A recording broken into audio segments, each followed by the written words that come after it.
Oh mahal, pakinggan mo na muna to. Ikaw ang dahilan kung ba't nasulat ko na to. Kahit na ang dami-dami nang nangingialam, sa relasyon natin ay nakangiti ka lang.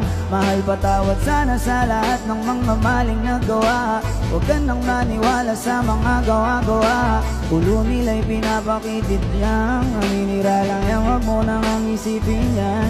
Daan mo lagi kang alala na hindi na ang malayo ka sa akin. Iintindihin kita, ano mang mangyari, mangyari, mangyari. Di kita niloloko baby, wag ka nang magalit. Wala tayong pake sa sinasabi nila sa atin. Ka lang sa'kin, tiwala ka lang sa'kin. Di na maghanap ng iba. Kahit pilitin mo ko nang pilitin para paaminin, laging sasabihin ikaw lamang baby, baby.